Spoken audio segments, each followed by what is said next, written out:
Umpiring especially இந்த SRH vs RR மேட்ச்ல வந்து பாத்தீங்கன்னா அந்த ஒரு டிசிஷன் ஒன்று கொடுத்தாங்க பாத்தீங்களா டிராவிஸ் ஹெட்டுக்கு.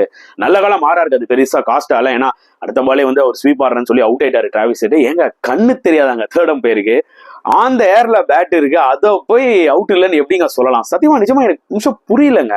நீங்க 2 ஆங்கிள் பாருங்க, 3 ஆங்கிள் பாருங்க, ஐயோ பார்த்தாலே தெரியலையா லைனுக்கு மேல ஆந்த ஏர்ல இருக்கு பேட்டுன்னு. நிஜமா ஸ்டன்னிங் டிசிஷன்ங்க. இந்த சீசன்ல வந்து பாத்தீங்கன்னா வைடா இருக்கட்டும், நோபால்கா இருக்கட்டும், இல்ல இந்த பவுண்டரி செக்கா இருக்கட்டும், எல்லாமே போராதான் இருக்கு. ஆனா ஒரு தேர்ட் அம்பையர் உட்கார்ந்து சீட்ல உட்கார்ந்து ஒரு ரன் அவுட் பார்க்க கூட அவங்களால முடியலன்னா சீரியஸா இதை விட எனக்கு என்ன சொல்றதுனே தெரியலங்க.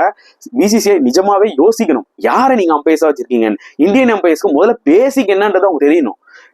அதாவது அவங்களோட அம்பையரிங் ஸ்டாண்டர்ட்ஸை பார்க்கும்போதுல ஒரு லீக் லெவல், ஒரு school level of cricket level தாங்க இருக்கு. ஆக்சுவலி ரொம்பவே என்ன பாத்தீங்கன்னா புவர் அம்பையரிங், அவ்வளவுதான் சொல்ல முடியும். ரொம்ப எரிச்சலா இருக்கு ஆக்சுவலா, டு பி வெரி ஆனஸ்ட். இந்த ஹையஸ்ட் லெவல்ல பாக்கிறதுக்கு உங்களோட கருத்துக்களை தாராளமா கமெண்ட் செக்ஷன்ல சொல்லுங்க.